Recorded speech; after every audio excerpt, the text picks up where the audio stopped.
This story is titled, My Sister-in-Law Framed Me for Stealing Family Biz Money. So I exposed her, and now she is begging. Hey everyone, before we jump into today's video, I need your help. We've noticed the channel is losing some traction, and subscribing is one of the best ways you can support us. It's quick, free, and it helps us keep bringing you awesome content. Your support means the world. Let's keep this channel growing together. Thanks so much. Now let's start the video. What's up, Reddit? I'm finally posting because I need to get this off my chest. My life has been a complete whirlwind lately, and honestly, I feel like I'm living in some kind of family drama I never signed up for. Let me lay some background. I'm 28 male, married to Ashley, 27 female, and we've been trying to keep her family bakery running after her dad passed away last year. It hasn't been easy, but we've worked hard to turn things around. The thing is, her older sister Lauren, 32 female, has decided that I'm the villain in this story, and she's done everything in her power to make our lives miserable. Bring your cup of tea because this story is a lot, and I need to know if I handled it right, or if I've completely lost my mind. So, this whole thing began last year when my father-in-law passed away. He wasn't just any guy. He was one of those hard-working, salt-of-the-earth types who built something from nothing. That something was the bakery, a small, cozy spot in our town that everyone loved. If you grew up here, you probably had one of his cinnamon rolls at least once. It wasn't a big operation, but it was his life's work. My wife, Ashley, and her older sister, Lauren, basically grew up in that bakery. They knew every recipe by heart and could probably bake blindfolded. I wasn't part of the family back then, but it was clear that the place was more than just a business. It was their dad's legacy. Fast forward a bit, and I come into the picture. Ashley and I got married a couple of years ago, and around the same time, her dad started having some health issues. The bakery was struggling, and Ashley asked if I could help out. Now, I'm not a baker. I can barely cook pasta without setting off the smoke alarm. But I do have a background in business, and I figured I could help with the stuff behind the scenes. Managing finances, organizing inventory, streamlining operations. Basically, the boring stuff that no one really wants to deal with. It wasn't easy. The books were a mess. The equipment was outdated. And honestly, the bakery's reputation had taken a hit because her dad just couldn't keep up. I spent countless evenings and weekends there, crunching numbers, fixing systems, and figuring out how to get things back on track. And slowly but surely, it started to work. We upgraded the equipment, ran some local promotions, and even revamped the menu a bit to include gluten-free options. Sales started to pick up. People were coming back. I didn't do it alone. Ashley and her dad were still the heart and soul of the place. But I was proud of the part I played. When her dad passed, it hit us all hard.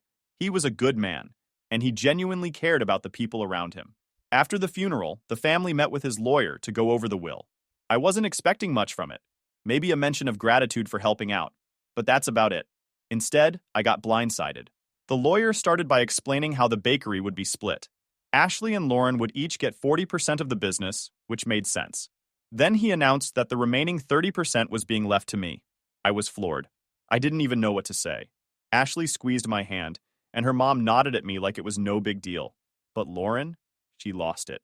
The second the words were out of the lawyer's mouth, she was glaring at me like I'd just stolen her car. When the meeting ended, she didn't even wait for the pleasantries. She stood up, pointed at me, and said, "This is a joke, right? He's not family. Why would Dad give him anything?"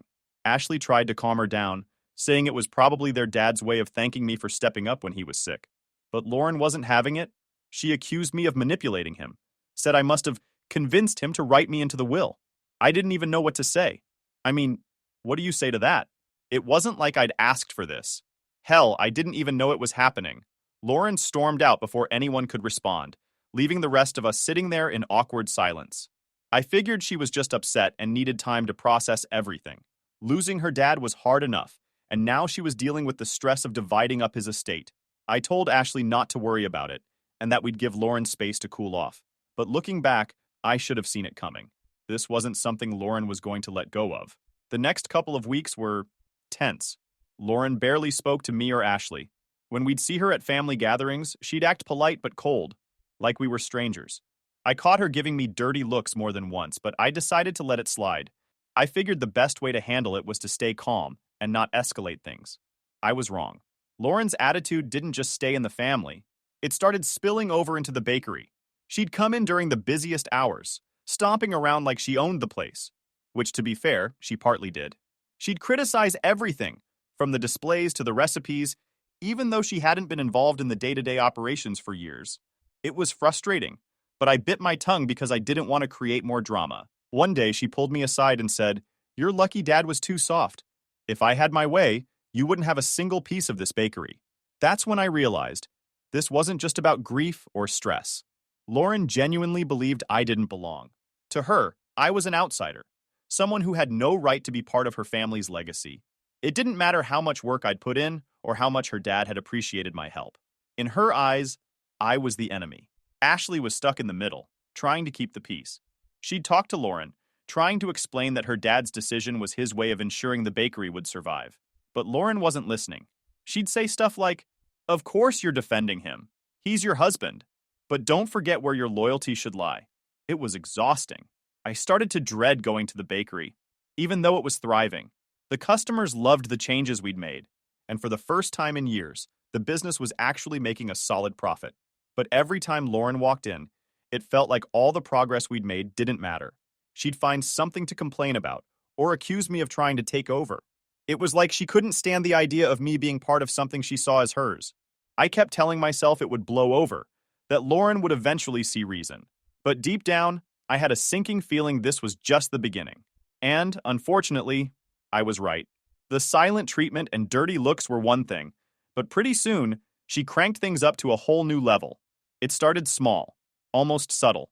She'd make snide comments whenever we were at the bakery together. Stuff like, "Oh, guess you're the boss now, huh?" Or, "Your lucky dad wasn't here to see the real you." I tried to keep it low, telling myself she was still grieving, but it got harder and harder to ignore. Then she moved on to outright accusations. At first, it was just muttering under her breath about how I was changing too much or ruining the bakery's traditions. But one day, she came in during a busy Saturday morning rush and announced, loud enough for the customers to hear, "I don't trust the books anymore. Something's not adding up here." I was stunned. The bakery was packed, and she was accusing me of cooking the books in front of half the town. I tried to stay calm. I told her, "Lauren, everything is accounted for. If you have questions, we can sit down later and go over the numbers together.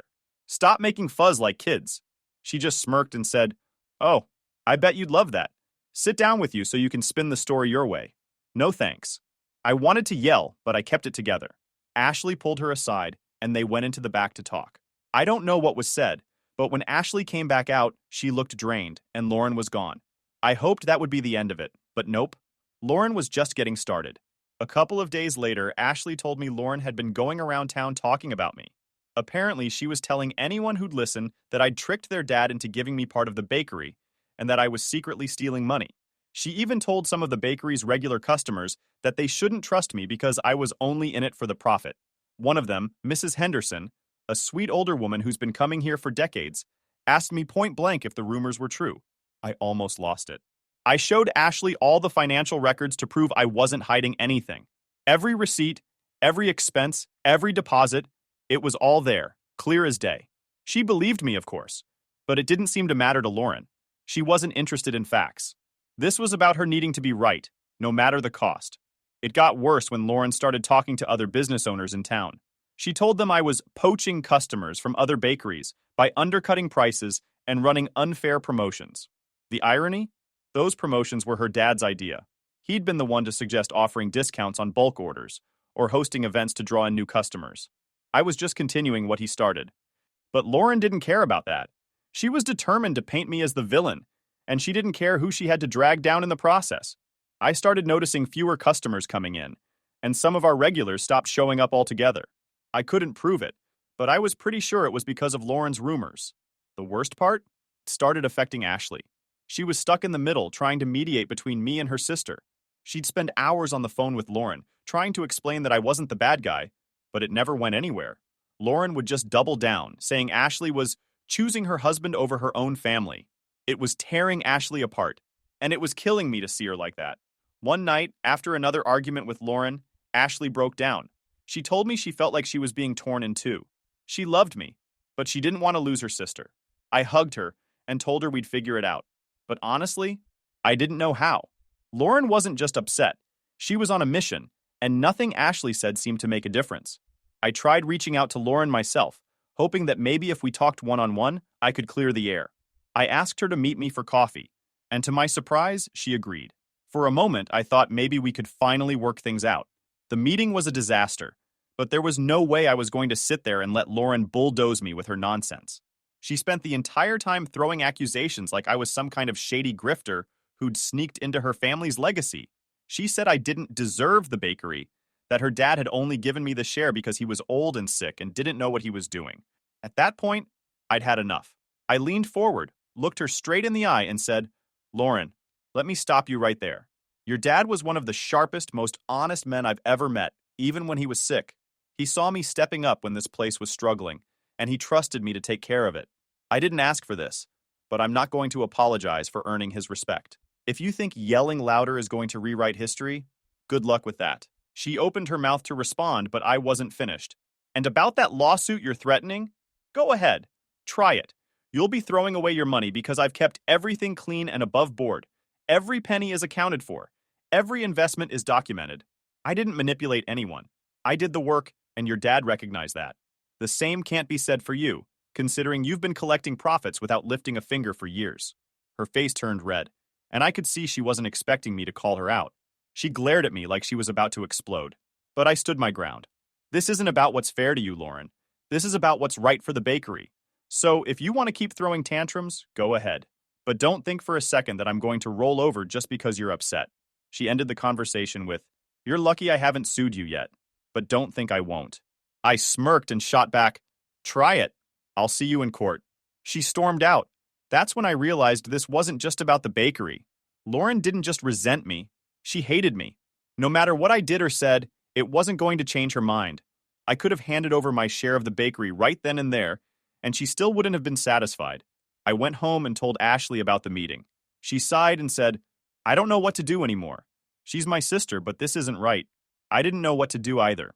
I loved Ashley, and I didn't want to put her in a position where she had to choose between me and her family. But at the same time, I wasn't going to let Lauren destroy everything we'd worked so hard to build. Looking back, I should have seen the warning signs. Lauren wasn't going to stop at words. She was already planting seeds of doubt in the community, and I had no idea just how far she was willing to go. One day, I was at the bakery, reorganizing some invoices in the back, when Ashley walked in, holding her phone with this look on her face that told me whatever was coming wasn't going to be good. She handed me the phone and said, "It's Lauren. She wants to talk to you." I raised an eyebrow because, let's be honest, Lauren and I didn't exactly have the kind of relationship where we casually chatted. I took the phone and said, "Hey Lauren, what's up?" Her response, "You need to sell me your share of the bakery. Name your price." I blinked. "Excuse me?" "You heard me," she said. "You don't belong in this business, and we both know it. So just sell me your share and walk away." I was stunned for a second. Then I said, "Lauren, I'm not selling my share. Your dad trusted me to help keep this place going. I'm not going to just abandon it." Her tone shifted immediately. "Fine," she said. "If you're not going to sell to me, I'll sell my share to someone else.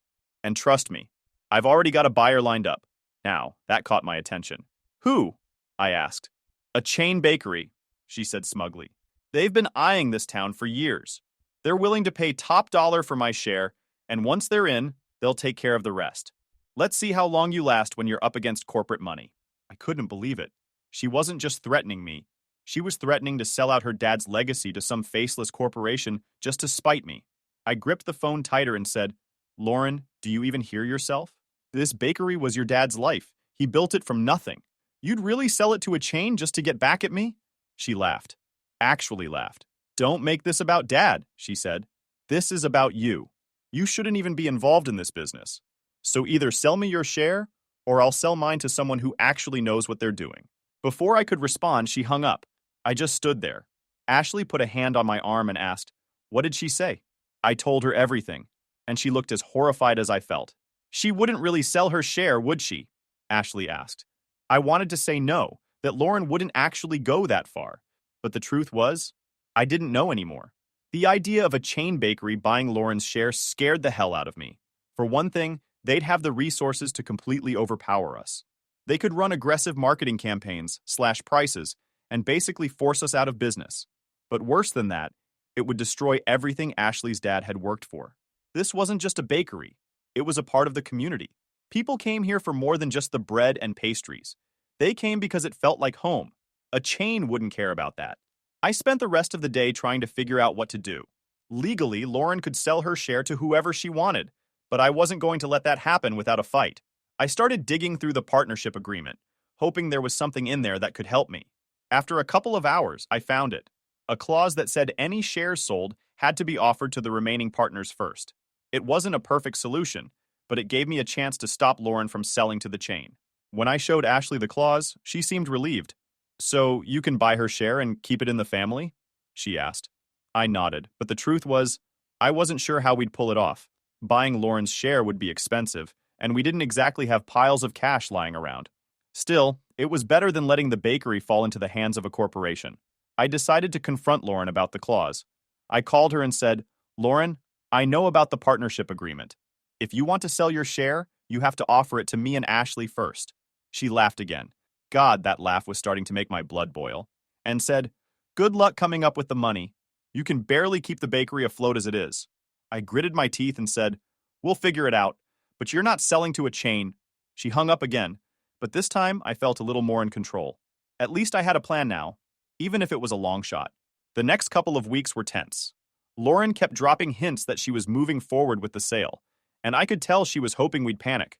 Meanwhile, I started looking into every possible way to raise the money. I talked to banks about loans, checked our savings, and even considered selling some personal assets to make it happen. It was stressful, but I wasn't going to let Lauren win. One evening, Ashley's mom came over for dinner. She'd been staying quiet through most of this drama, but now she looked worried. "Lauren's been talking about the chain bakery again," she said. "She told me they're offering her more than the bakery's worth. I'm scared she's going to do it." I reassured her that we had the clause to fall back on, but I could see the worry in her eyes. This wasn't just about the money, it was about the heart of the family. Losing the bakery to a chain would hurt her deeply, and I wasn't going to let that happen. As the days went on, Lauren's threats started to feel more real. She wasn't backing down, and I knew time was running out. But if she thought I was going to roll over and let her destroy everything, she was in for a surprise. I wasn't just fighting for the bakery, I was fighting for Ashley, her family, and the legacy her dad had trusted me to protect. I've got a plan in motion now, but it's not going to be easy. I'll leave it here for now, but I promise to come back with an update once everything is said and done. Whether it's a win, a loss, or something in between, you'll hear from me again soon. Wish me luck, Reddit. This fight isn't over yet. Update 1.0. Alright, Reddit. I came with an update because things escalated big time.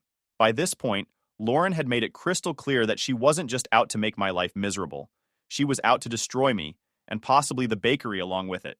The threats to sell her share to a chain bakery weren't just empty words. She was dead serious. I realized I couldn't afford to sit back and hope things would magically work themselves out.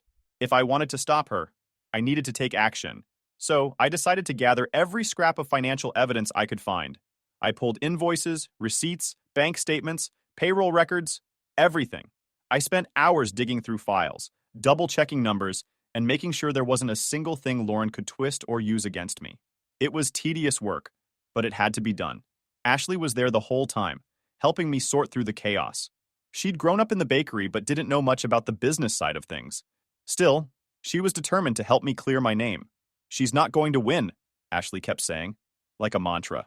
I could tell she was just as hurt by Lauren's behavior as I was, but she was channeling that hurt into action, and I was grateful for it. After a few late nights and way too much coffee, I had everything organized.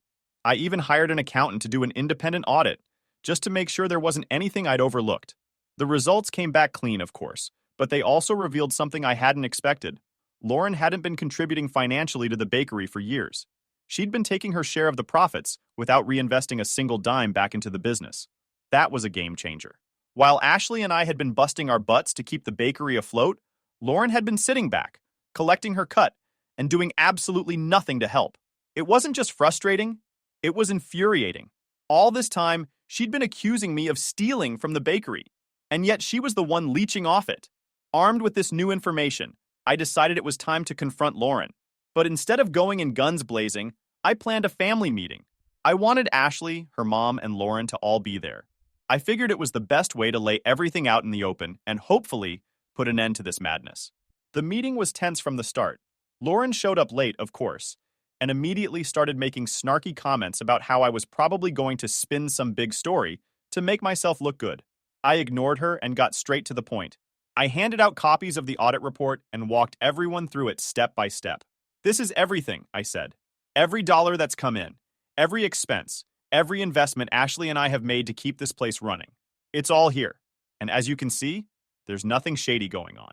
Lauren rolled her eyes and said, "Oh, please. You probably doctored those numbers." I stayed calm. "Lauren, this was done by an independent accountant. You can call them yourself if you don't believe me." That shut her up for a moment, but not for long. "Fine," she said. "So you're not stealing. Big deal. That doesn't change the fact that you don't belong here." I took a deep breath. Actually, it does change things.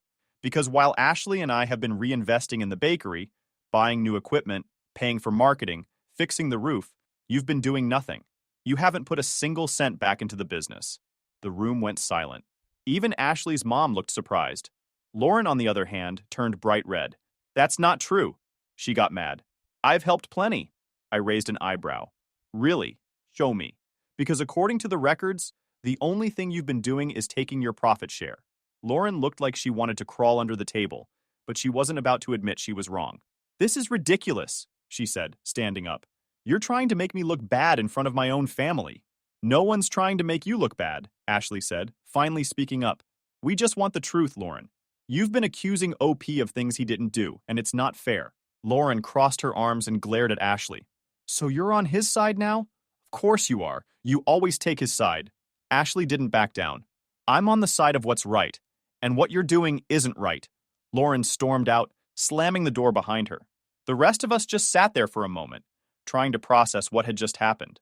Ashley's mom finally broke the silence. "I had no idea. I didn't realize Lauren wasn't contributing." "It's not your fault," I said. "She's been hiding behind her accusations because she knows she's in the wrong. But now we have the proof." Ashley nodded. "She can't keep doing this. If she wants to be part of the bakery, she needs to start acting like it." I agreed, but I knew Lauren wasn't going to change overnight. She'd backed herself into a corner, and people like her don't admit defeat easily. As satisfying as it was to expose her lies, I knew the fight wasn't over. Lauren was too stubborn to let this go, and I had a feeling she'd come back swinging. The only question was how far she'd go, and whether we'd be ready for it. For Lauren, reasonable wasn't even in her vocabulary. About a week after the meeting, Lauren sent Ashley a text. Not me, Ashley. The gist of it was that she'd had enough of the lies and was moving forward with selling her 40% share to the chain bakery. She claimed it was her only option, since I was destroying the family business. Ashley showed me the text, her hands shaking, and said, "She can't actually do this, can she?" Technically, yes. Legally, no. Thanks to the partnership agreement, any sale of shares had to be offered to the remaining partners first. But Lauren either didn't know that or didn't care. She was determined to bulldoze her way through this. And honestly, that terrified me. I decided it was time to call in some legal help. I hired a business attorney to go over the partnership agreement with a fine-tooth comb and make sure we were on solid ground. The attorney confirmed what I already knew. Lauren couldn't sell her shares to anyone outside the partnership without giving Ashley and me the first chance to buy them. That clause was our lifeline. Still, Lauren wasn't making this easy. She was spreading more rumors around town, this time saying that Ashley and I were trying to force her out of the bakery. It was laughable, but it was also infuriating. The gossip was starting to affect business again, and I could see the stress wearing on Ashley. One evening, we were sitting at home, trying to relax after another long day at the bakery, when Ashley's mom called. "Lauren's meeting with the chain bakery tomorrow," she said. "She told me she's already negotiating the terms." Well, Lauren knew about the partnership clause. I'd made it clear during the family meeting. So why was she still pushing this? Was it just to make our lives miserable? I didn't have an answer, but I knew I couldn't let her get away with it. The next day, I showed up at the bakery early and started making calls. To our lawyer, to make sure everything was ready in case Lauren tried to pull something shady. Then, to a financial advisor, to explore options for buying out her share. It wasn't going to be easy. 40% of the bakery was a lot of money. But I was determined to figure it out. Later that afternoon, Ashley came into the office with a worried look on her face. "She's here," she said. "Lauren. And she's got someone with her." I walked out to the front of the bakery, and sure enough, there was Lauren, standing with a guy in a suit who looked every bit the corporate lackey. They were talking to one of our regular customers, Mrs. Henderson, who looked visibly uncomfortable. As soon as Lauren saw me, she smirked and said, "Oh, look who decided to show up, the golden boy." I ignored the jab and walked over. "Lauren, what are you doing?" She gestured to the guy next to her. "This is Eric. He's with the chain. I'm just showing him around. You know, since this is about to be their newest location. My blood boiled, but I kept my voice steady. You can't sell your shares to them, Lauren. You know that. The partnership agreement. Oh, please, she interrupted. That stupid clause isn't going to stop me. If you and Ashley can't afford to buy me out, then I can sell to whoever I want. That's when I pulled out the printed copy of the partnership agreement from my pocket and handed it to Eric.